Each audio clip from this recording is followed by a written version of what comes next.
know what I'm talking about. Official.streetsmarks@gmail.com is how you want to contact us.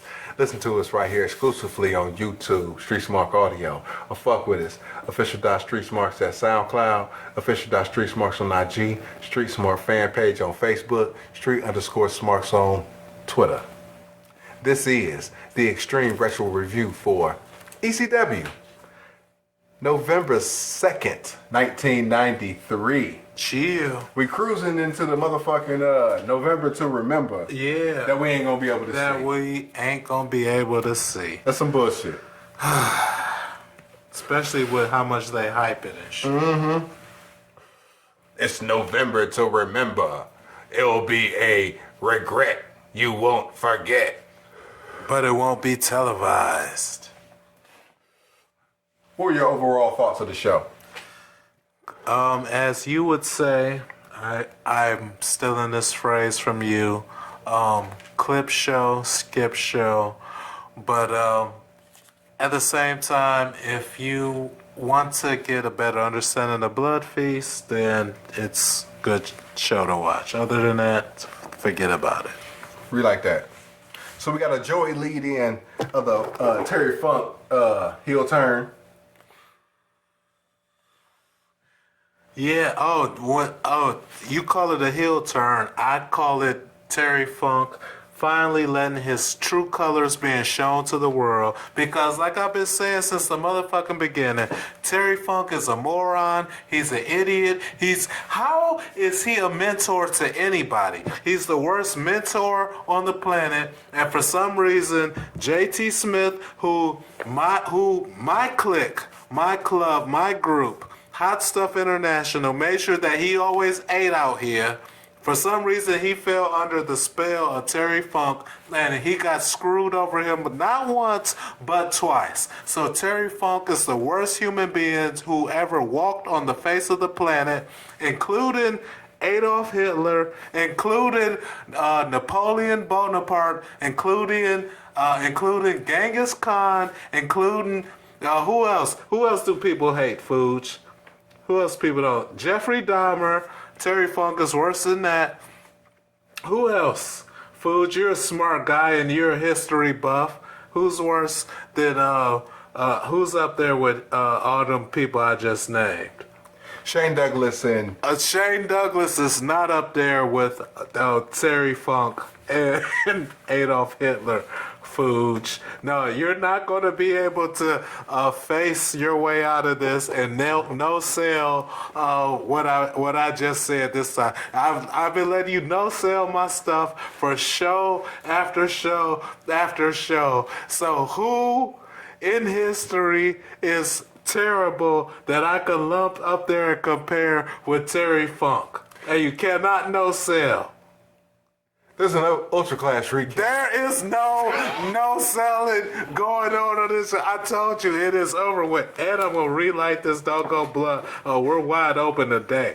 This is going to be a show for the motherfucking ages. So, hey, if y'all ain't subscribed by now, subscribe. If y'all have not subscribed by now, y'all hit that motherfucking subscribe button right now. Dagnabbit, because this is going to be epic. Now, who goes on the doggone list, Fuge? This show will not commence until you answer my doggone question. Who? Hot Stuff Hollywood. No. Please.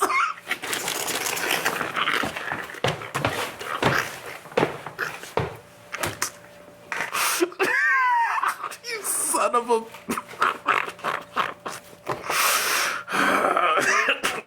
You have outsmarted.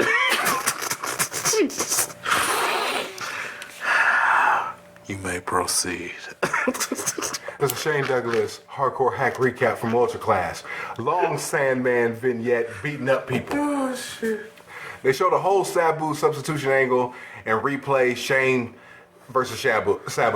They do the title change and the crowd into Sabu. The crowd is into Sabu very early on. They just love Sabu. We got a Joey lead in to a Paulie promo. He gets cut off by Todd. Todd makes some wacky stipulation to the special tag match. If Sabu loses, Funk gets the belts. And Todd then shows Paul the mystery tag partner. Paul screams like a little bitch and then and then cuts the feed on a tape show. Oh man, yeah. Oh man, talk about being overly dramatic. You know what? It's crazy because ECW is in a weird place right now because Hot Stuff International is, is kind of no more right now. Paul Lee is doing some old Kinda. wow. There are still remnants of Hot Stuff International, Mr. Kinda, but Paul Lee is, he's been at the, I don't feel like I can trust Paul Lee right now, so things are a little crazy right now. We got a Bad Breed squash replay from Austin. We got a Bad Breed squash replay from Bloodfeast. Snooker with a 10-second promo. ECW. What you gonna do about it? Who? And now you know where Zack Ryder got it from. We got a Mr. Hughes promo. He just added, and you know it. Moving on. We got a Mr. Hughes promo. And then Slam by Onyx plays. Oh yeah, that was not on the network. All right, so tape for the show. I don't know if Visceral Mania is putting up ECW shows anymore. But I think we're done with that saga. So, Paulie talked about, and retrospectively, talked about how he had done a deal with Tommy Boy Records to play some of their music for a check. Okay, so, they get some of the rights and fees, the licensing fees to the music. They pay Tommy Boy Records, and then in turn, they get to play the music on the show. So, I don't know if this was a angle to try to get the black demographic, but putting Slam with Mr. Hughes, it didn't match. Yeah, I'm just trying to picture it as you explain it. Like, okay, because his finishing move is the sidewalk slam. Right. So I guess you can go, all right, slam, sidewalk slam, I guess. And if Mr. Hughes came out to the song, for his interesting music, it would probably work. But who gives a shit? It's Mr. fucking Hughes. Yeah. But apparently Mr. Hughes, he took the Undertaker's urn and he beat up Lex Luger. And he's from the hood. Yeah. And he will finish you with the sidewalk slam. So, yeah, that's a big deal. And that's every Mr. Hughes promo. We got a Matty in the House promo for the Viewer's Choice match where the fans pick the stipulation. There's so many stipulations, but think about it like this. Interactive TV transforms into reality TV. Okay, so we're talking about Taboo Tuesday in 1993. Okay. Fantasy becomes reality. Just saying. It's adding another layer of engaging the fans with the action. Giving them a say. Right. I feel you. Joey explains the shoot fight rules between Kevin Sullivan and Tommy Cairo. the match everyone has wanted to see. We got another... Finally. We got another Kevin Sullivan spooky promo from the beach. Oh, man. Spliced in with matches that we never saw from Bloodfeast. This guy he invented working while he's on vacation. Because he like, oh, shit, you need a promo? No problem. Yeah, just hit me up in front of the fucking Ramada Inn right there, and I'll cut a promo real quick. Splice some matches into it, said it, nobody cares. Yeah, right, you know what I'm saying? Spooky! Alright, so now we got the final segment of the show. We got the Joey leading in between a terrible exchange between Medusa and Sensational Sherry. Oh, yeah. Alright, so Medusa is fucking god-awful, and she slips in a casting couch line in 1993. So they're at John Arezzi's wrestling convention, and they're trying to hype up Medusa versus Sherry at November to Remember. Right. Okay, so to hype up whoever fan interest may be for this match, they do like a little sit-down interview on this couch. So Medusa can't cut a promo to save her life. No. No, not at all. I mean, she's talking about how she worked hard and she's trained and she's trying to set the bar for women's wrestling. Oh, yeah. And she's trying to do the whole baby face appeal. And Sherry's not selling none of this shit. Oh, yeah, no. Sherry's not having none of it. She's like, are you done? Yeah. Can I get the mic? Well, let me know when you're done. Then Sherry starts fucking talking about like, she starts talking about, she mentions the AWA, and she's like, I was a champion at AWA, and you were like a little bimbo.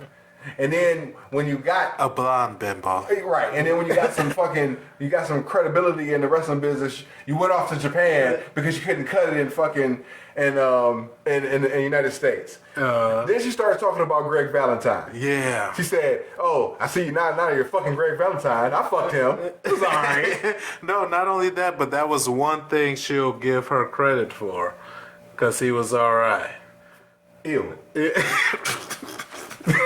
Well, apparently there's a reason why they call him the Hammer. Double ew. The whole exchange is an absolute drizzling shits. Sherry at least says something about November to remember before walking off. Then Medusa gets the mic back, and then she starts becoming a house of fucking fire because she got hot because she talked about her man. Oh, yeah. Triple ew. So she's like, "Yeah, you better fuck Greg Valentine. He's with me now, and I'm gonna see you at November to remember, and I'm gonna beat you up, Sherry." Or some shit. Meanwhile, Greg Valentine's laid back on the couch. Because for those who didn't see it, yes, Greg Valentine was there. Right, he's just sitting there like a fucking G. You know what I'm saying? Fuck two bitches in the wrestling business. You know what I'm saying? It's popping. And they both right here. And I'm the Hammer. I even turned my shin guard around to fuck that bitch. You gotta do what you gotta do. I'm saying, you see motherfucker, look, right? So you see Greg Hammer, he turned the shin guard around, right? He bent over Medusa, right? Doggy fucking this bitch, right? Oh, that's what I'm talking about. Doggy fucking this bitch. That's how you doggy. And then he put the finger forward. And then in the background you hear my soul saying, "He doesn't even get warmed up for 15 minutes."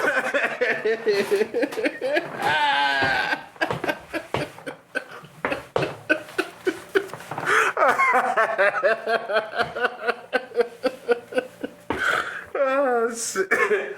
Oh, shit. All right, so Joey's trying to wrap up the show, and then Jason jumps in. Oh, shit. He's all like, "How do you like my suit? How do you like my cologne? How do you like this and that?" Oh, man. And then they go off, and then they do a replay of the initial Jason vignette where he's all posing in all his men's warehouse gear. Oh, yeah. And then the show goes off. Yeah. Clip show. Skip show. Skip show. I mean, put it like this. Seeing Hammer just eating his peanuts while Medusa and Sherry cut a promo about how they done fucked him was awesome. Yeah, oh yeah, that was definitely That was some G-ass shit. That was some G's on the board shit. and cause I never would have guessed, you know what I'm saying? Like of all the motherfuckers for like two bitches to have had sex with at the same time and this motherfucker to be in the room and shit, for it to be Greg the Hammer Valentine, I was like, because at first I thought Sherry was just talking shit, and then that I see him in the seat in the cut and shit. I'm like, oh. I was like, thinking, doggy fuck both these bitches. Sherry was like, I've had him. He's alright. Right. You got one giving him props, and he's sitting next to the other one. And the other bitch over there trying to defend her. Yeah. You were talking about fucking my man. Yeah. I'm like, oh, okay. Next week. Oh, shit. We come back with the 11-9 show. Peace. Peace. Official.streetsmarks@gmail.com is how you want to contact us. Listen to us right here exclusively on YouTube, Street Smart Audio, or fuck with us. Official.streetsmarks on SoundCloud, Official.streetsmarks on IG, Street_Smarks on Twitter, Street Smart fan page on Facebook. This is the Extreme Retro Review for ECW, November 9th, 1993. Wood, real quick, how was your thoughts of the show? Oh man, this was of all the clip show skip shows. This was the ultimate clip show skip show. This one was very hard to watch just because I felt like I seen everything 1,000 times by this point. So yeah, it was tough and grueling, but you know, if you didn't see nothing before it, then you might have enjoyed it. So we got the Sully appearance. He got a PSA saying that later in the show, Funk will phone in and say who his mystery tag team partner is at November to Remember. Whoop-de-freaking-do. We got a Maddie in the House ECW spot. ECW, it is not for everyone. Oh, how many times have I heard that?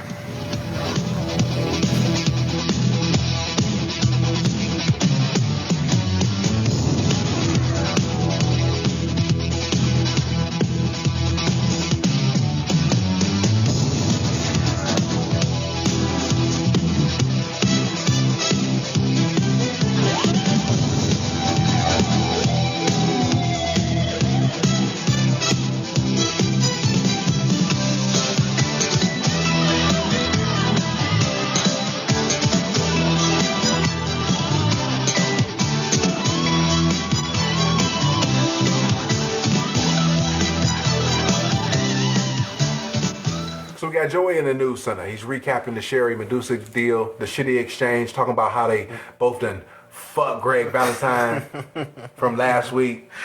Greg Valentine over there eating some peanuts, talking about, yeah, I smashed both these motherfucking bitches. You know, say it like a G. We got another recap of Tasmaniac and Dreamer from Bloodfeast. Who apparently, Tommy Dreamer is supposed to be in the running for Rookie of the Year. More fucking verbal fellatio from Joey Styles. Joey in the dressing room with Jason. Angel shows up and he shoes her off Tarantino style shield for November to Remember. Moving on. We got a recap of the Wild Man Sal Balomo Rockin' Rebel feud. Oh man, like I'm glad to see when Sal Balomo gets destroyed by Rocket Rebel and stuff, but I hate to see him coming back and then having to hear about this quote-unquote unsanctioned match between him and I hope Rocket Rebel destroys Sal Balomo once and for all. What I find particularly cute is how they do the censor bars when Rockin' Rebel's over there beating him up with a chair, and then Joey's over there overselling it, talking about he smashed his face. I see teeth, and his nose is broken. Come on, Joey. Oh man, hey, Stop working me, Joey. He's earning his check. We got a recap of Sullivan beating up people on his way to November to Remember versus Cairo in a shoot fight. It's set to some terrible ass David Lee Roth song. Did you get that on the network? No, it was some generic WWE music. It might have been the same music. It was that terrible. Oh wow, okay. But like this, did your music had words? I don't recall it having words. Oh, okay. Because this song was so terrible, your song might have been better. Oh damn. I mean, it was like fucking Sullivan beating up people and shit, and it's like, it's just like living in paradise, and I don't. Oh, I'm wow. like, what the fuck? This Kevin Sullivan kicking ass, huh? Who gives a shit about this midget beating up another midget at the November to Remember? Moving on. Oh, shit. Joey recaps the Public Enemy Bad Company feud, featuring the Bad Breed, whatever.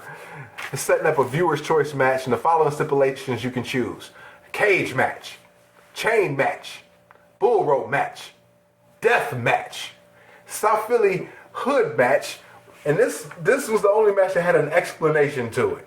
It said, damn, what was the stipulations to the fucking South Philly hood match? It said like if you beat him up, one of the people got to go. It's like an elimination match, but falls count anywhere in the arena, and then one person gets pinned, it becomes a 2-on-1 match. And that's the South Philly Hood match. So basically, that was the stipulation that they wanted to go with for the ECW match for Public Enemy versus Bad Company. Okay, basically like a elimination tag. Yeah. Okay. South Philly Hood match. Oh. Get it right, jabroni. Oh, my bad. To all the South Phillians out there. South Phillians. Then they had a hair match, and the losing team must split up forever. Oh, well, that's heavy. So we got a scary Joey Styles lead in to a Mr. Hughes promo. Same shit, same shtick, same shit, whatever. I'm from the hood. Yeah. I took Undertaker's arm. Yeah. I beat up Lex Luger. Yeah. You're going down with the sidewalk slam. Yeah. I mean, like, after you go through Lex Luger and The Undertaker, like, Johnny Gunn just seems like a foregone conclusion. Yeah. And then on top of that, there's no rebuttal Johnny Gunn promo. None. So Mr. Hughes has been promoing against Johnny Gunn for weeks of how he's gonna beat this dude with the sidewalk slam. If this motherfucker does not beat him with the sidewalk slam, Mr. Hughes would be the biggest goof on the planet. Right, you know what I'm saying? He beat a guy who didn't even bother to show up. He didn't bother to cut a promo. Not one. It's like, hey, you're going down with a sidewalk slam. And I wanted to hear what he had to say because I don't know who Johnny Gunn is. Johnny Gunn is Salvatore Sincere. Oh. Yep. Get out of here. Yep. Tom Brandy. Okay. Will be uploaded to the Extreme Project coming soon. Right. You know, said that didn't mean to, spoil the upcoming show for the 42 subscribers. Oh, no. Johnny Gunn shows up for one show, and then you don't see him again. But it is but honestly, it's the catalyst between Funk, Sabu, and Shane Douglas. It's weird how Johnny Gunn ties into all this. Oh wow, like the 6 degrees of Kevin Bacon. Absolutely. Moving on. I wonder how close to Kevin Bacon I am. I've never looked into it. Okay. So here we go. All right, so you are the longest reigning frontwards, backwards, 177th HWO champion. That's right. Okay. You lost to who? I lost to J Bob. You know what I'm saying?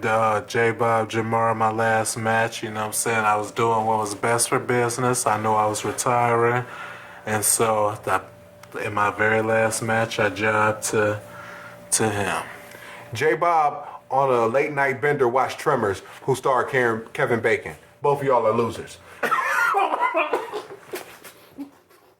Wait a minute. First of all, I am pretty decent at math, and that does not equate, because how does that make me a loser? I was the longest reigning front yard and backyard 177th and Harvard champion. All right, that's one. And you lost it to Jim Bob. It was J Bob. That's two. And He saw Tremors 1, 2, 3, and 4. That's 6. but I cannot confirm or deny he saw all those Tremors because it never came up in conversation. So right now that's just speculative. Sabu with a Japan vignette. Japanese tables so stiff and stubborn. They ornery. Now Sabu has been wrestling in the States, so there's going to be more Sabu going forward. Yeah, I imagine so. He's the ECW champion. Todd goes to talk about Sabu, but Hunter Q. Robbins III steps in to protest. Then Paul Lee backs him up. He speaks on preferential treatment, and then he leaves with HQR3 into the Dangerous Alliance reformation. Right. Sabu title win, quick allusion to Sandman being a drunk, and there's some little foreshadowing there. Yeah, that was interesting. So we got Funk on the phone. He buries Hawk. He buries Sabu. What kind of egomaniac? He was lucky to be in the same ring as Road Warrior Hawk. And then first he tries to bury Hawk and then tries to cause a division in the Legion of Doom. In the Road Warriors, talking about Animal was the guy of the two, you know what I'm saying? And he was disappointed to be. I was disappointed when I finally got in the ring and Road Warrior Hawk and stuff. You know what? I'm just a loser, and I'm just gonna project all my insecurities onto everybody else. And I'm here at the loser ranch.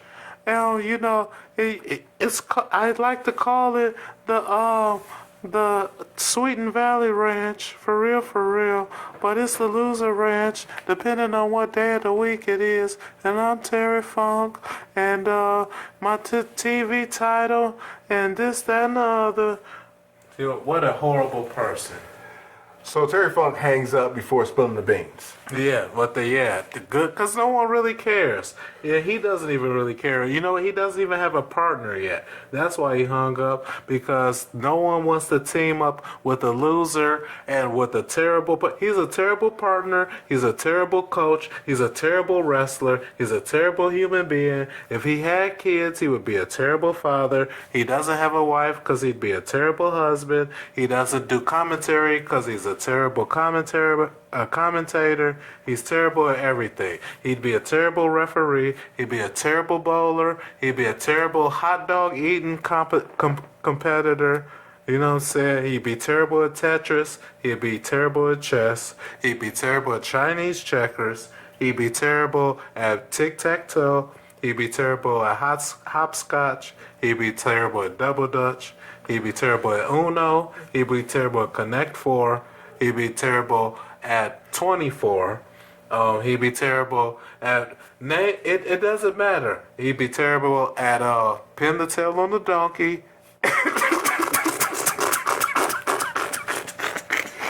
Shout out 24 though. Joey does it. David Letterman, top 10 reasons why you should be at the November to Remember. Why do I give a fuck about November to Remember? Because I can't even see it. It's going to be non-televised. Who promotes a non-televised event? Who promotes an event that you can only sell 200 tickets for? It doesn't even make any sense. You know what I'm saying? Or unless it's just some grand genius scheme to sell tapes on the back end. If that's what it is, it's annoying.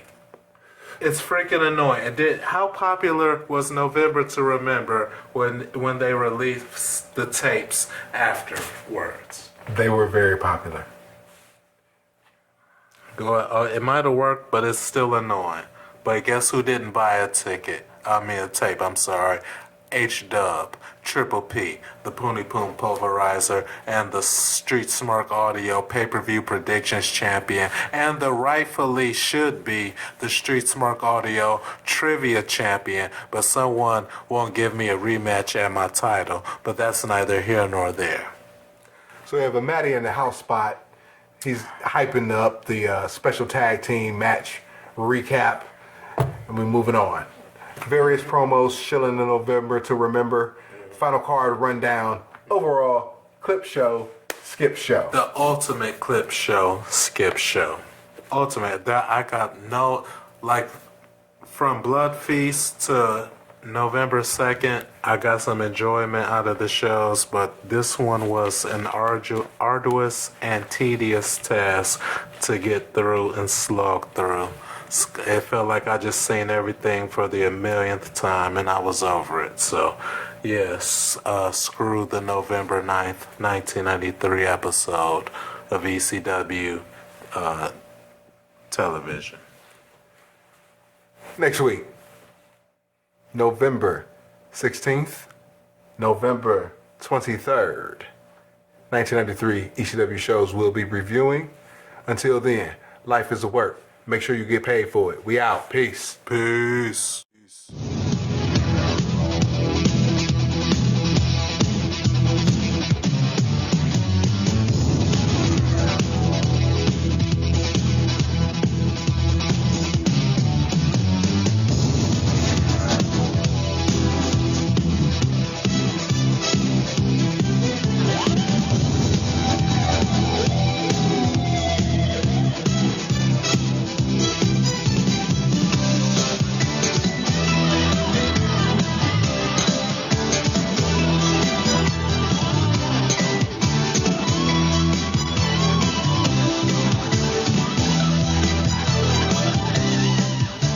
Do they even on the WWE network?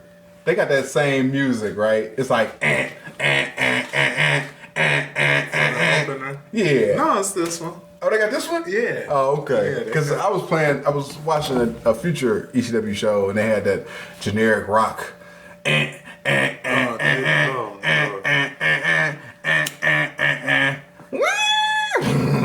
It's terrible.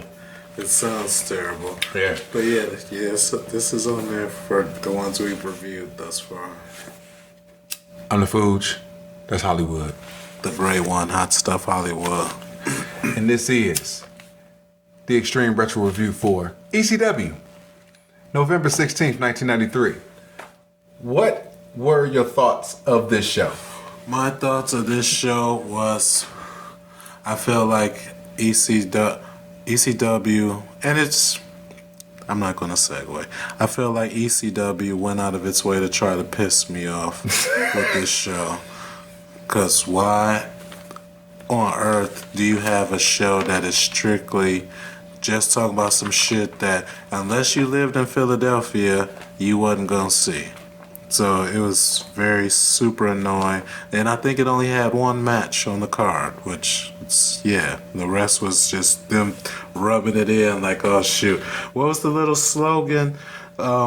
Maddie in the house, something that you always regret or some shit. Yeah, if you weren't at the November to remember, it will be a regret you'll never forget. Yeah, that's it. Like, kiss my ass. So yeah, that's my thoughts of this show. This was the post show for November to remember. Bad Company promo. Pat Tanaka is on the mic. Paul Diamond, currently on the Extreme Project, wants an empty arena match with the Public Enemy. Oh, I just love empty arena matches. Sarcasm inserted. We got Matty in the house. He's explaining the empty arena match. No cops, no fans, just the four men. I said, who's working the cameras? Coming off of November to remember, the first match that they hype is another match where nobody will watch. Right. Matty in the house is an idiot. Oh! Public Enemy responds, does a response promo. Flyboy Rocco Rock debuts the wincy, whiny voice before the serious voice. He's like, oh, Johnny, we gonna be in so much trouble. And then he gets all serious. He's like, Bad Company, we're gonna beat you up. So that's gonna be a regular occurrence. Yeah.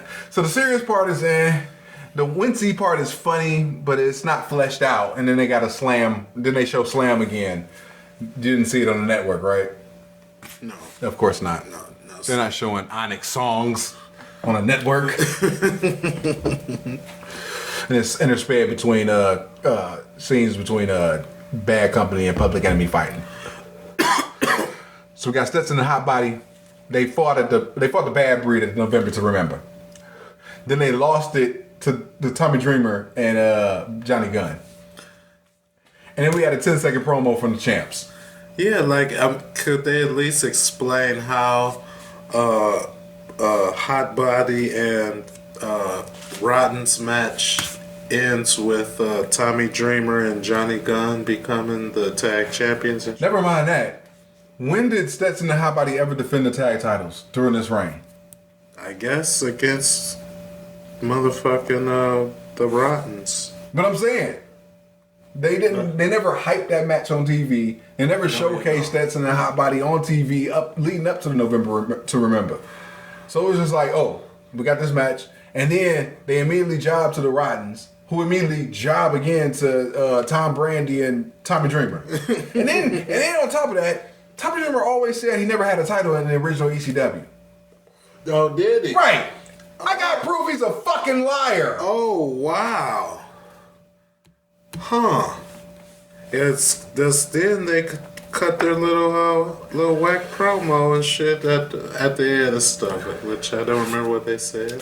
It was 10 seconds. Yeah. And maybe to his defense though, it was an Eastern title, not Extreme. that would be fair. Yeah. I mean, that's a fucking fine print, but other than that, he's a liar. So we got Maddie in the house spot talking about, oh shit, never mind.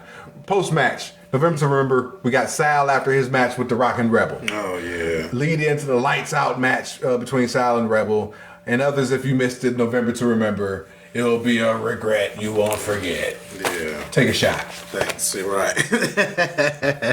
You got Maddie spot, women's match, Sherry vignette. She's in the business. Time out. Wasn't the women's match supposed to be... Oh, wait a minute. Were you about to go into that? No, I mean, I was, but you're right. What happened to Medusa? Who knows? She just beats up some Japanese chick. And cut her eye. It's like, all right, so she's in a business suit, right? And she's fighting this Japanese chick. She like pulls her over into the ring and shit. And she grabs a chair and they like do a chair spot with the referee. And then it's set to like some hair metal. Did you get the hair metal shit on during the vignette? I didn't get the match. Okay, so there was no match. It was just a vignette. It was like a clip of a match. Okay, right, yeah, okay. All right. That's what I said. I said this whole show sucks asshole at this point. Come on, somebody. All right, so Jay Sully gets cited in the crowd, and the whole thing is just way too long. Moving on. So some chick bled after the Sherry vignette. Moving on. We got a Public Enemy promo, and then they're like talking random gibberish, and then they end with saying, "I'm gonna knock you out. He gonna knock you out. We gonna knock you out." I said, this is god awful. Did you get that? You didn't get that? Yeah. Oh, okay. Yeah. Your face of disdain speaks volumes. Yeah, because I was reliving when I saw that the first time, and I was just like... Wincing. Yeah, that's exactly... I was wincing. It was cringy. It was cringy. I'm telling you, they get better. Oh, I certainly hope so. All right, so we got another spot. November to Remember. Regret you won't forget. Moving on. And then we have the only match on the show. Sandman versus Jim Neidhart. Oh, yeah. They tore the house down, everybody. Not. Was they still saying not in the 90s? Yes, motherfucker. Okay. Not. So we got Tony Rumble on color commentary. All right, so I didn't know who Tony Rumble was at first until I watched the 93 timeline with Todd. Tony Rumble was one of the people who bought in and owned the NWA at the time. So as payment of putting in this money, he got to call the match. So I just want to ask you one question, because has there ever been a time where a face buster, or basically you don't do a suplex backwards but you drop on face first? Yeah. Has there ever been a time where that move has been called a brain buster? No. Because this match was the first time that ever happened, and it happened with Mr. Rumble. Tony Rumble is awful. He's completely awful. No. I've never heard anybody. Nobody on commentary really bothers me because I usually tune them all out. Okay, you know what I'm saying? I like who I like, but for the most part, Michael Cole, David Otunga, all those geeks on the fucking now I don't even listen to them. All right, but I listen to Joey Styles because Joey Styles is good. Tony Rumble made me mad so quick from him talking. He kept trying to talk over fucking Joey Styles calling the match. I was like, what the fuck? Who is this goof? And why the fuck is he calling this match? Matter of fact, why is he calling Sandman versus Jim Neidhart? Like, it would be different if your first match you was calling something like Shawn Michaels versus The Undertaker. It's not that hard to fucking call. I could call that match. You could call that match. Them motherfuckers they're so good, you could just watch it and it'll just play out. Sandman in 1993 and Jim Neidhart in any year. You needed to fucking explain everything bit by fucking bit. And guess what? Joey couldn't do that because you had fucking Tony Rumble. Just just stepping off, just running all over his shit. Like he was the motherfucking professional. Dark lighting in the ECW arena. Hack gets booed. LOL. Rumble talks over Joey the whole match. I'm guaranteeing he's one and done. He hit Dreamer with a bicycle helmet. A couple running shoulder blocks to start. Hack shoves it down, drops toe hold, grapevine combo. All right, Jason comes down to scout the match. Mm-hmm. And this is the only thing that makes this match worth anything. Yeah. Okay. Yeah. The crowd, anyway, it goes to the finish. So Anvil plays true heel by getting the eye rakes. The crowd ain't buying shit. Sandman for a comeback, double down, face first suplex called a brainbuster. Double clothesline, and they called it a fucking draw. Oh. Negative infinity. The one match on the show. So apparently they're trying to keep Sandman strong. But they got Jim Neidhart debuting and shit. So they don't want him to lose either. But they taped this for the one show for TV. And it's a terrible match. But I was lukewarm about Jason. Thank God for Jason. Take it away. The crowd boos the finish. Good crowd. Jason comes in and he wants to be Anvil's manager. Anvil declines and he powders. Jason plays to the crowd. Is that a no? Yeah. Crowd pops. He turns back to Hack. Hack's been fucking teasing, hitting him the whole time and shit. You know what I'm saying? He's still trying to work, which is a good touch. Because it's not like Hack's just standing there like a bump on a log while Jason and Anvil are doing their little shtick. Hack's still working. Hack's like, should I hit him? You know, he's playing to the crowd, trying to do some shit. You know what I'm saying? So he's kind of getting it. All right, so Jason turns to Hack. Hack declines. And then he gets a kick in the mouth. Yeah. Jason continues to beat down. Hack comes back with a slam. Then Mr. Hughes runs in. 2 sidewalk slams. Jason and Mr. Hughes are an item. Your thoughts on the post-match? When Jason kicked Sandman in the head, I popped. In a way I never saw coming and stuff. Especially after Anvil declined and walked out and stuff. Then went to Sandman, and then, you know, Sandman tried to beat a G and shit, and then Jason just straight up roundhouse kicked him in his head and shit. I lost my shit, man. That shit, I was like, oh, hell yeah. I said, hell yeah. I said, Jason is awesome. Jason's about to get a Sully. Jason is definitely on heel of the year. Like I know you love Eddie. I know that's your man. All right, I'll hear you out. But Jason is, this week, awesome, right? Most definitely. Next week, gets even better. So anyway, King Kong Bundy was a secret partner at the November to Remember. Yay. Whip-de fucking do. Funk promo after the match with Styles, typical wacky Terry Funk promo. Why do they even keep giving this guy promo time? Because he was beltless when he cut this promo, but we wouldn't know that because we couldn't see it unless you were one of the 200 or 250 people that could fit into the ECW arena. This shit's good. It's not for everyone. Ding, take a shot. Unless you're one of those 250 people, you have no clue what's going on except for the little doggy crumbs. Fuck all that. Who is the heel in this program?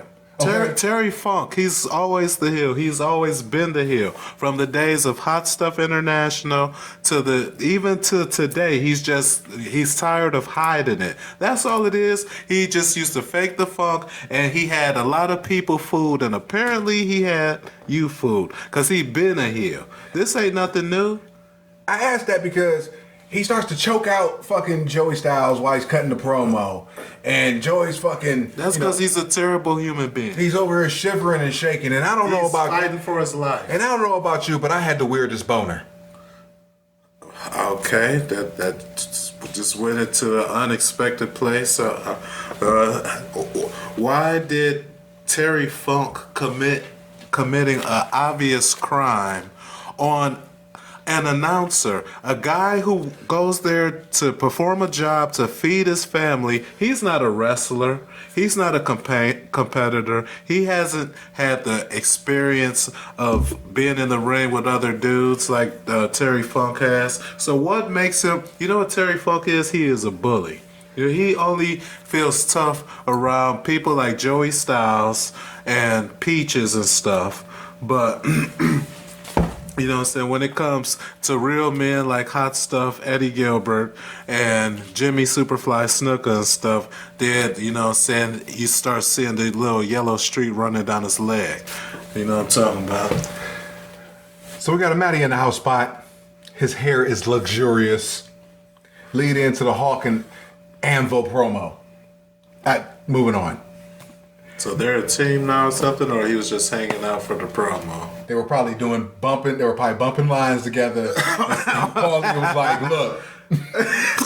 Let's just see what happens. Give me 2 minutes, guys. Well, you know? Yeah! You know what I'm saying? We just do that for 2 minutes, basically. Did Anvil have anything to do with their tag match? We got a Matty Cam. I take that as a no. Hawk promo after the November to Remember. Anvil promo that is intense.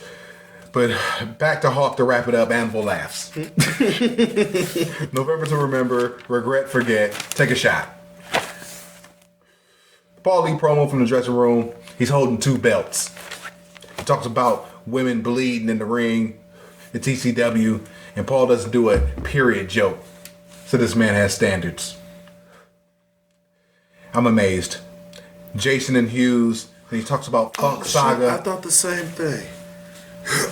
But they're not having a period joke.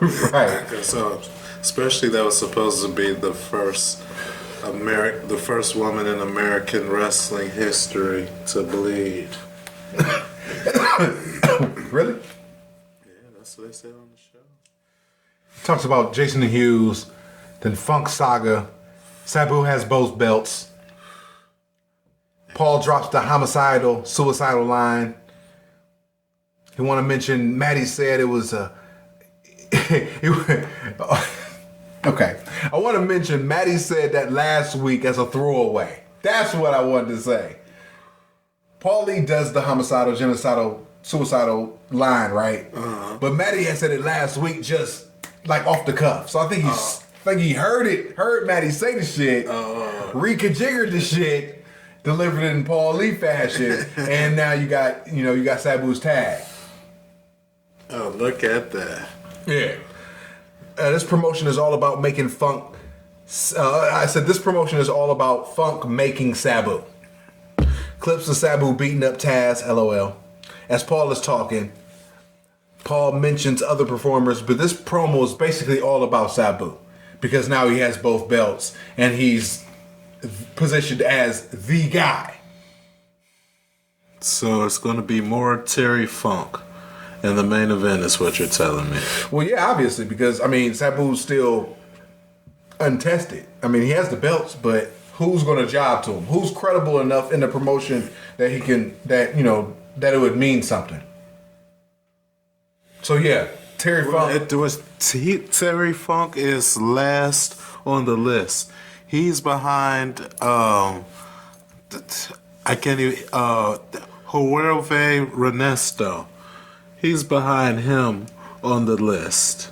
Get over it. Sabu and Funk in the future. Everything is starting to lead up towards the 3-way. This is basically all 3-way build up. So you gotta have Funk and Sabu, and you gotta have Sabu and Shane, and you gotta have Shane and Sabu. So that's where the promotion is heading. It's heading towards the 3-way. ECW is still gonna be terrible for a while. That's what you're telling me. So we got another Matty spot lead into the Public Enemy Bad Company Empty Arena match. promo from Bad Company going terribly until Public Enemy jumps him. They hit him with a tire iron, and they beat him with a coat hanger, and then they knock over the cameraman, and then they do like they're laying on the ground, side shots, knock us all fucked up. Diamond, crawls over him, look like he's about to kiss him and shit, and then they go off the air. Wait a minute. There was something else. What else? There was a 911 call. Okay. That they played towards the end of the beatdown from Maddie in the house, even though on the 911 call his name is Matt and he works for a wrestling promotion. But anyway, he was calling 911 to report the fight, and they played the call towards the end of the fight as the show went off the air and shit. Maddie in the house calling 911, and wait till you see what happens next week. Way to bring it home, champ. Yeah, because you're looking at me like I got three eyes, like I'm the three-eyed raven and shit. So, but yeah. Your third eye is definitely closed right now. Next week. Ain't that a something? November 23rd. We out. Peace. Want to contact us, listen to us right here exclusively on YouTube, Street Smart Audio, or fuck with us, official.streetsmarks on SoundCloud, official.streetsmarks on IG, Street Smart fan page on Facebook, street_smarks on Twitter. This is the Extreme Retro Review for ECW, November 23rd, 1993. Wood, what are your overall thoughts of the show? A hot, heaping pile of garbage. This show was terrible. It's finally no clip shows, skip shows. We're finally moving past November to Remember. It's the first show and it was terrible. They, at this point of where they're at right now, they sorely miss Hot Stuff Eddie Gilbert. So we have a Tarantino-style cold open. They show Bad Company get beat down last week, and they have a Matt voiceover calling 911. And I could hear it better this week than from last week. That's how I didn't miss. I guess I missed it last week. You know what I mean? No doubt. But it was cheese once again. Oh my gosh, it was terrible.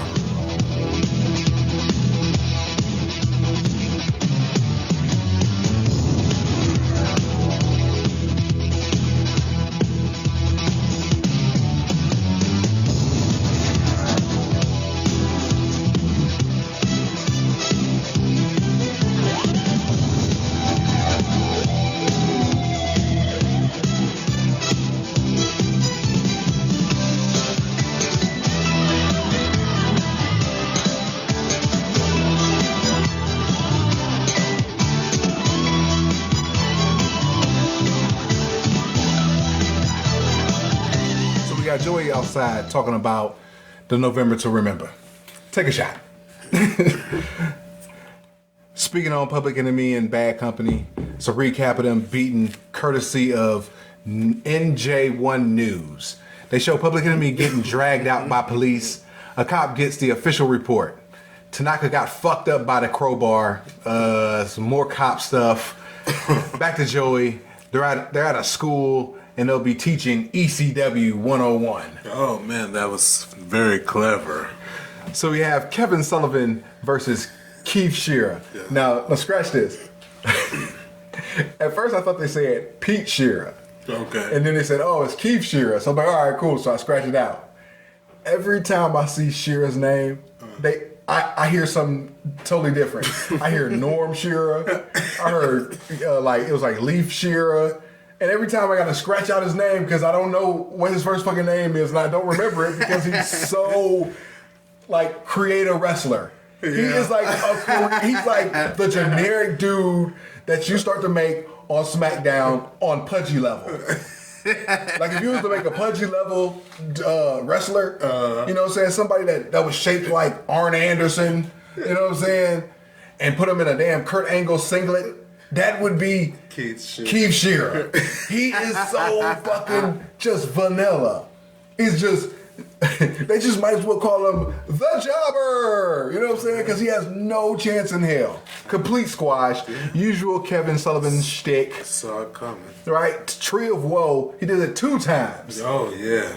Double foot stomp for the dub. Woman then, she like takes a blindfold and then fucking like covers his face and then he starts shaking and like lays down on the ground. This is ridiculous. Starts busting and stuff. Right. He's like having an orgasm in the middle of the ring. Oh. Exactly. Yo, that's exactly what it is. That's what it looked like to me. Because the motherfucker, he like, all right, so in the match, right? No, because it's crazy. It's crazy. All right. It's crazy that you said that. You are Hot Stuff Hollywood. You are the great one for this reason and this reason alone. Because Kevin Sullivan has mentioned booking as busting a nut. Get out of here. Yes. He said it's like, you know, like when you're getting, like when you like you do the false finishes and everything, it's like you're teasing your jacket, you're jacking your dick trying to bust a nut and shit, and you're teasing yourself to come, and it's like, and you don't want to overshoot your load, and like when you come, it's like it's got to be at the right fucking moment and shit like that. Right. He's explained it like that. Gotcha. So it's funny that you said that. It makes perfect fucking sense. Oh, wow. I should upload that to the Extreme Project. Moving on. Tom puts over the fans by giving tickets for half off for the next ECW taping at the arena. The show was supposed to be in Maryland, but due to some bullshit in Maryland, they decided to run that bitch, you know, back at the arena for half off. So Holiday Hell is going to be December 26, 1993. Holiday Hell. Is there a show for that? There will not be a show. Oh my God! Are you freaking kidding me again? So so they're hyping yet another show that we are not going to watch. Is this what you're telling me? That is correct. I have to be in 1993, Philadelphia, December 26th, day after Christmas. So all right, so okay. All right, what assholes. So we got November to remember, another spot for that. Take another shot. So we got Joey with Angel in the dressing room. Angel with an okay promo. She has a black eye, though. You know what I'm saying? I don't know what the fuck she was talking about because I was focusing on the fucking black eye that she had. She was another one of Sherry's victims at November to remember. So not only does the Asian chick got beef with her, who was the first woman in American wrestling history to bleed, apparently. But now Angel, sometimes known as Busty, or Big Busty Angel, got beef with Sherry too. Wait till in future what she's billed as. Oh, it's hilarious. You're gonna pop so hard when you see it. Oh shit! All right, so we got Sherry dumped. Okay, this is a Sherry package. That's what it is. So it's a Sherry vignette of beating up the Japanese girl. And then they showed her dragging her into the ring and everything, and she dumped her like completely on her head. I was like, holy shit! Yeah, she tried to kill that girl. Yeah, so it was a replay from the November to remember. Matty Bumper, he's shilling the $5 deal and other shows going forward. All right, moving on. So we got Stetson and Hot Body with Hunter Q Robbins III. Mm-hmm. Haven't said that in a long time. Versus JT Smith and Sandman with Mr. Peaches. Why is JT Smith still hurt? If he's still hurt, why is he wrestling? Oh, I mean, I'm just figuring it's easy, you know, it's a work, man. Shit. He's probably not hurt, but, you know, you could say fuck. He needs a gimmick. Go to we can always go to the knee for instant heat. Yeah, but it seems stupid. Like, who would want to team up with a dude with one leg? Like, I make sure he eat and everything, but you know, it's not good. It's not good for his health and stuff. You know what I'm saying? And it's not good for wrestling. Don't nobody want to see a dude hobbling around and stuff, and then, you know, because you say it's instant heat, but to be it's like, oh, but of course he can't walk, and he has on a giant knee brace. Yes, you're going to the leg. Shocker. Look, man, it's ECW 93. These guys are just learning the work still. They're still trying to figure out how to get it, you know? So if somebody has a telegraphed move or a telegraphed, you know, spot in the match where you can get some heat, it's at least something. You would rather work to something than work in front of a dead crowd. Yeah. Yeah, fair enough. So they showed a tag title change at the November to Remember that we never got to see. They both still wrestle with do-rags on. I love it. I love it. And they look ridiculous, but at the same time, it's so ridiculous, it's hilarious. So, Right. you know what I'm saying? Quick roll-up for 2 by Hack. Arm bringer into a clothesline. Punch the hot body. Anyway. Smith tags himself in. And we're going to the finish. So... I don't even know what happened. Like, this match is totally forgettable, but it was kind of good though. I gave it 1.5 stars, but there's nothing in this match where it's like I can say, oh, this stood out or this stood out, and nothing happened. So it's like, Let's shoot 800. it was a good match. 100 Q Robbins the third got to choke Peaches a little bit Oh shit! at the end of the match and shit. For Sandman came in and ran them off and shit. So that was kind of cool. I mean, but really, I mean, But yeah, just, yeah, you know what I'm saying? But yeah. Oh, but the finish, yeah, Hot Body and Stetson got the win. HQR used the cane and shit, hit Hack in the throat. And I didn't write down. I mean, that's when they grab Peaches and then they make the save. I can't remember exactly. Exactly. I mean, it's fucking forgettable. So we got a ECW. It was a bumper. It had a wrestler definition, one who wrestles. Duh. And then it was just a Shane Douglas vignette because he's a wrestler. He wasn't a gimmick. He's the wrestler. He's the guy. Didn't get that. Was there any music with that? Yeah, there was a little music to it. Nothing. I mean, it's something obviously that a real artist made, but I can't remember what the fuck it was. Oh, okay. But it was like classical or some shit. Anyway, November to Remember plug. Take a shot. Mr. Hughes with Jason versus Kyle Scherer. The other Scherer. See, I didn't even know it was 2 Scherers. Yeah. They're twins. They never wrestled together though. They're trying to make it on their own.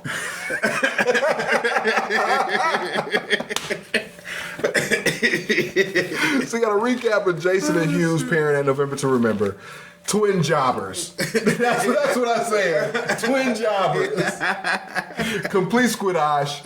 I love the pairing of Jason and Hughes, no matter how much I hate Mr. Hughes in his promos.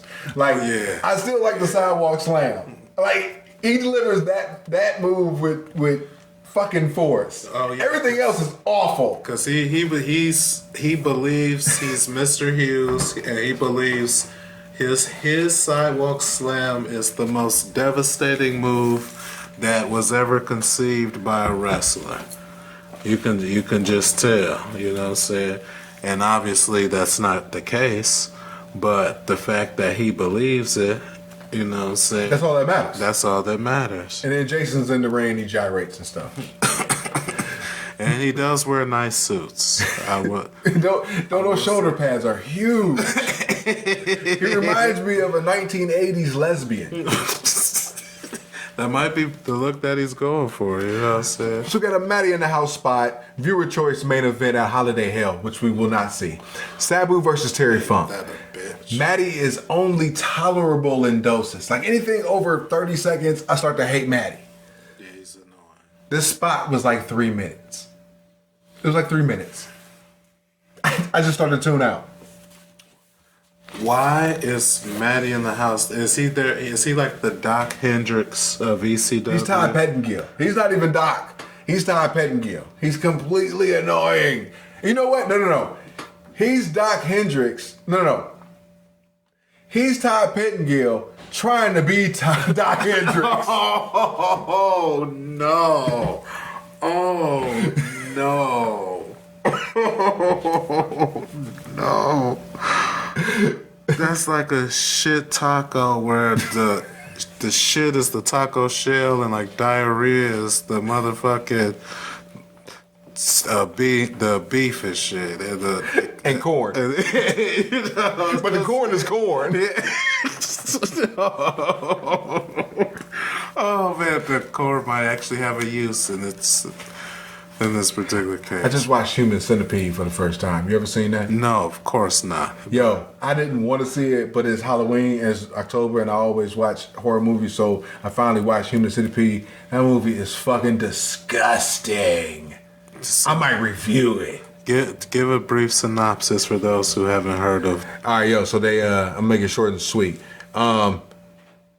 Dude kidnapped some people over in Europe, and he surgically takes one dude's face and puts it to another person's ass, and then takes another person's ass, the first person's ass, and then surgically attaches another person's mouth to their ass. So they'll feed somebody something, and then they'll shit, and then the second person will eat the shit, and then they'll shit the shit, and the person will eat the shit, and then they will shit out the shit. It's disgusting. Speaking of shit, we got Tommy Cairo versus Chris Michaels. Yeah. That is a segue, ladies and gentlemen. We got Jason, the sexiest man on earth on color. Yay. Oh, shit. Because there's no way I'm watching the Crusher in 1993 wrestle. He doesn't look good in the suit. LOL. Michaels for 2. Oh my God. Tommy Cairo is boring as shit. Cairo wins with a belly to Bailey. Dud for the match. Respect from Michaels. Philly boos. Neither guy will be getting a Sully at the end of the year. Your thoughts on the match? Oh man, yeah. I was wondering why this match closed the show. Jason was hilarious as shit. Well, it was hilarious because AJ Styles, Joey Styles left at like 60 seconds before they went off the air and shit in the middle of there because he got sick of Jason bringing the conversation to about himself. It's like, I'm out of here. And then, not to steal your shine, but they play a clip right after that. It's a video clip. They standing outside and shit. Jason do his shtick, and then Joey walk off again and shit. I like that. So Joey's to wrap up. Jason slides in on the hood of his car and he says, "How do you like my entrance?" Joey doesn't like anything about Jason. But how do you like my suit?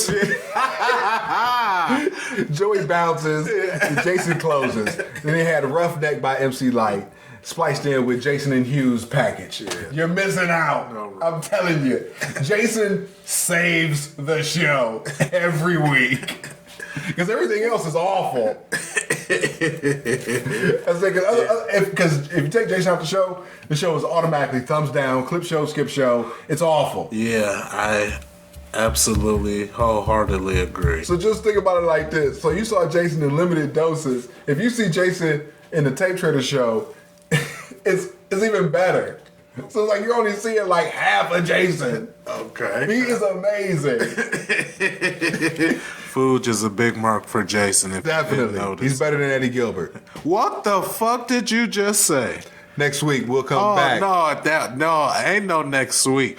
Did you just say that Jason is better than Hot Stuff Eddie Gilbert, the founder and leader of Hot Stuff International? Have you bumped your head? Have you had too many Coronas? What do you have to say for yourself? At the end of 1993, we'll be doing the inaugural Sully Awards. And Eddie Gilbert is a finalist for Heel of the Year. I have also nominated Jason, the sexiest man on earth, as a finalist for Heel of the Year. We will get there when we get there. Every winner needs a runner-up, so, congratulations on number 2, Jason. Next week, November 30th, December 6th, 1993 shows. Until then, life is a work. Make sure you get paid for it. We out. Peace. Peace.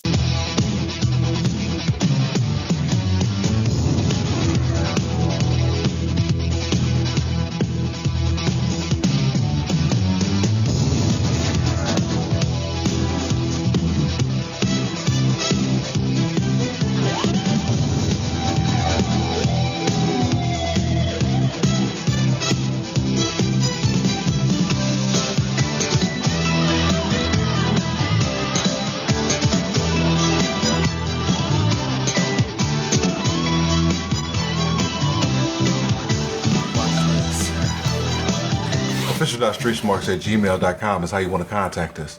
Listen to us right here exclusively on YouTube, Street Smart Audio, or fuck with us. Official.streetsmarks on SoundCloud, Official.streetsmarks on IG, Street Smart fan page on Facebook, Street_Smarks on Twitter. This is the Extreme Retro Review for ECW, November 30th, 1993. Wood, how do you feel about this show talking to me, the Legion of Street Smarks, and also the current reigning and always defending Street Smart Trivia Champion? You want to know what I think about this show? Absolutely. Fuck this show. Ladies and gentlemen, the greatest heist of the century, no, fuck that. The greatest heist of the millennium just took place on the Street Smart Trivia. All of a sudden, after months and months of me trying to get a rematch for my Street Smarts Trivia Championship, all of a sudden, Fuge is just with Mr. Mad Jack in town from Pittsburgh. See, that's what the fuck I get. Trusting a motherfucker from Pittsburgh because they just robbed me of my Street Smarts Audio Trivia Championship and some concocted scheme that they worked up before I got here. I don't know why they conspired against me. I guess it's because I'm Hollywood the Great One, the Poonie Poon Pulverizer, Triple P, hot stuff, you know what I'm saying? And so I'm thinking I have a legit shot at getting my title back, but no. They come up with these, I'm coming up with some questions off the top of my head. And then the final question is like, I'm gonna make this a hard one. What is The Rock's real name? Really? For the motherfucking game? So yeah. Y'all weren't privy to this, but before we started recording, they admitted that the fix was in, and ladies and gentlemen, the true champion, the one who defends his title every pay-per-view. And if I was the trivia champion, I would defend it every show. You know why? Because that's the kind of man I am. You know the kind of man Fuge is? He's a freaking coward. You know what I'm saying? That he has to collude with his friends. You know what I'm saying? I thought Mad Jack was my friend, but apparently he's just the Fuge's friend. Because they conspired against me, ladies and gentlemen. Well, you know what? That's some bullshit. So whenever I get a true rematch, whenever you're ready, Fuge, I'll be right here, and that's what I think of the ECW review. Unbelievable. Roughneck by MC Light was the cold open to this show. We go with the theme, and then Joey's outside running down the 12-4 show. Last week, Jason ran him off. 2 weeks, Funk gave him the choke sex, and then Peaches decks him. And then Maddie in the house starts laughing about it. Oh man, I can't believe they're still trying to sell, get Peaches over with us and stuff. I'm so sick of looking at her. Almost as much as I'm sick of looking at you right now. So we have November to Remember bumper for the show. Take a shot. Tasmaniac is now the #1 contender for the ECW belt, and you have a vignette highlighting Taz's suplexes, mostly on Tommy Dreamer. Ooh, so is that like the prelude to him becoming the human suplex machine? Yeah, he'll be known first as the Tasmanian Suplex Machine. Oh, And then he'll okay. become the Human Suplex Machine. Okay. Jack, did you have a chance to watch this show? Absolutely not. I want to highlight, last time Jack was here, he didn't get a chance to watch the show. So, told him in advance. I said, Jack, watching November 30th, December 6th shows. Those are the shows we're going to be reviewing this week. All right, Fooge, I got it. No problem. In my defense, I did review 2 shows for ECW. Unfortunately, they were in 1996 and not 1993. Yeah. So, when Mad Jack Slater returns for ECW number 200 and XX, He won't have the network. he'll be able to give you an adequate review of that show. But for right now, sit your goof ass over there. Let the professionals handle business. We got Sabu versus Tasmaniac for the ECW title. We got Rockin' Rebel on color commentary. Fast pace. They're just doing moves though. You know what I'm saying? There's no rhyme or reason. There's no real story to the match. It's just, I do a suplex here, you do an air Sabu here, we go outside, we do some stuff, and that's that. Kind of like when I be trying to get my score up on WWE 2K17. I just do all the moves I can get off and stuff till I get enough points for 5 stars, and then I pin them in the match. That's how that was. So Tony Rumble's the manager of Taz at this point. And I said, holy shit, Tony Rumble's huge in comparison to Taz because he's a fucking midget. Oh, yeah, this is true. Takes Paulie away, so it's 1 versus 1. They come back from commercial and they're outside. Taz in, they slow down the pace doing a chin lock. This is not the barely legal match. 4 years later. They're still working this shit out. Okay, they're rehearsing now. Right. So we got some sloppy Sabu moves. They both miss headbutts. It goes outside with chairs and back in with some more stuff. Taz misses the top rope senton.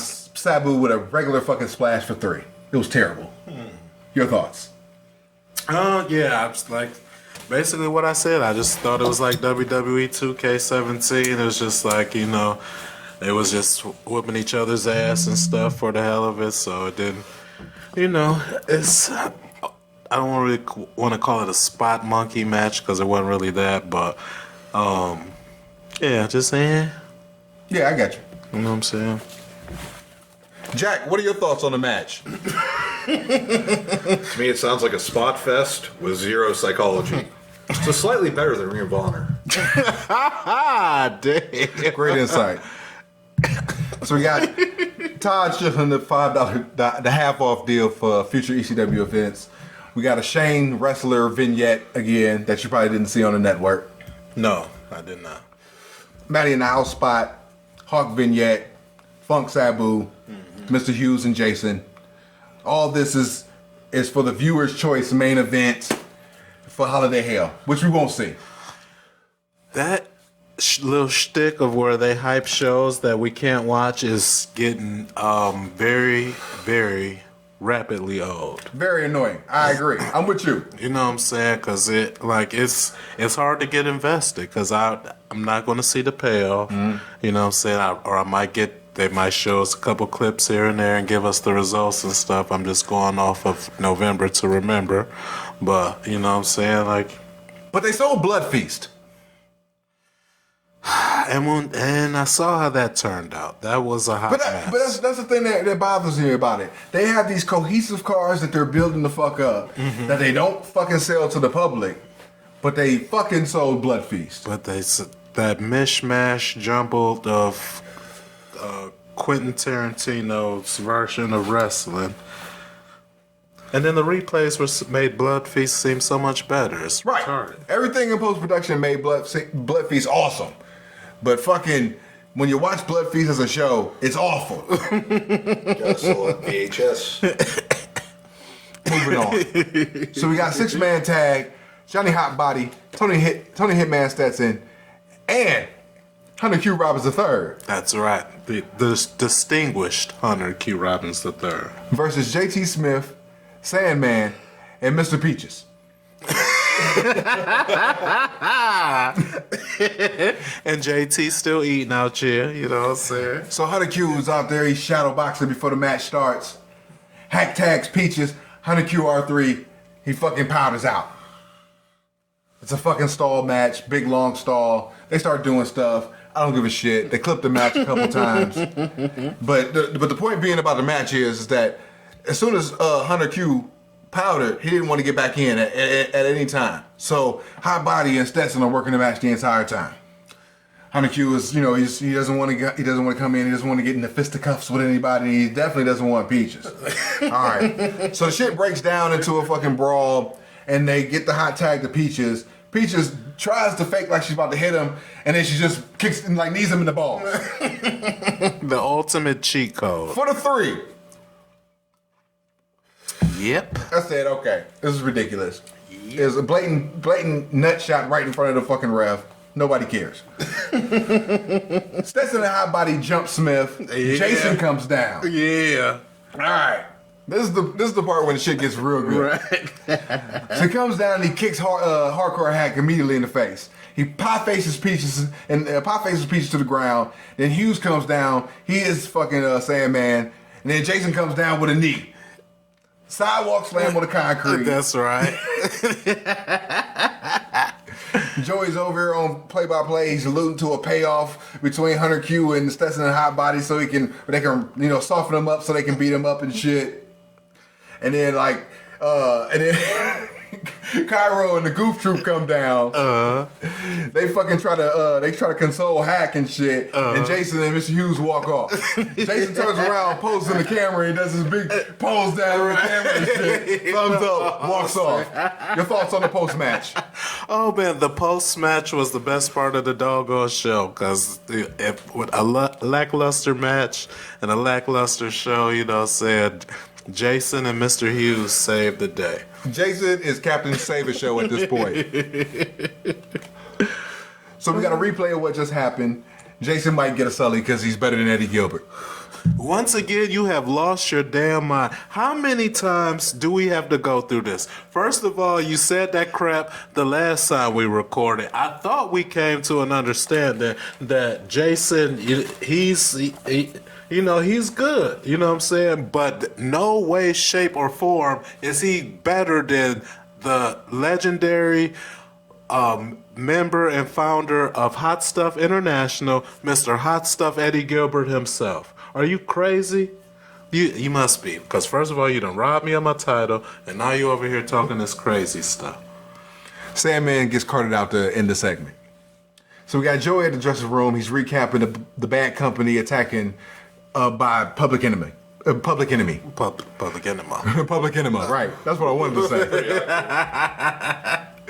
Public Enemy gets cuffed. They do the cop deal, and we're moving on. So we finish the show with a Hunter Q. Robbins III promo. Yes. He's tired of being humiliated. Oh, man, he was fed up. He runs down his complete ECW history. He talks about how the Super D's turned on him. Mm-hmm. He talks about the Suicide Blondes and Chris Candido jumping the Smoky Mountain Wrestling. Yeah, because they was distraught about how they was being treated in ECW. Then he talks about how Stetson and Hot Body, they lost the titles and they can't get a rematch or something like that. Then they do the ultimate disgrace and he gets humiliated by a woman. Because, you know what I'm saying? He's not allowed to hit her back. So, you know what I'm saying? Of course she feels emboldened to mistreat Mr. Hunter Q. Robbins III. And if I was him, I'd be sick of that shit too.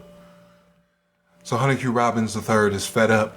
He's tired of all the bullshit. Mm-hmm. And he's going back to his cabin high up in the mountains. That's right. And he's going to hatch a plot so devious, it's going to rock the foundation of ECW. Oh, yeah, I can't wait. So for now, RIP HQR3. So we lead in, we move to a Matty in the House spot. He has his best or his favorite spot of the night in a nice little bumper. He shows a Taz suplex. But his favorite spot of the night is Joey getting decked out by Peaches. Overall, Jason saved it. What a cuck.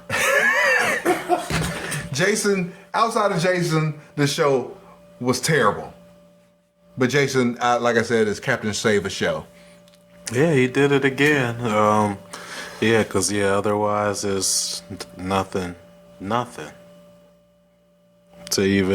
get it, I can't even recommend it as a clip show, skip show, you know what I'm saying? So, Not even. Jack, your final thoughts on the show? Are we talking about Jason Knight? We're talking about Jason Knight, the sexiest man on earth. They actually let him wrestle. Oh, yeah. Oh, wow. Oh, yeah. If you'd watch the show, you'd see it. Goof. Man. We're going to come back with the December 6th show. Peace. peace.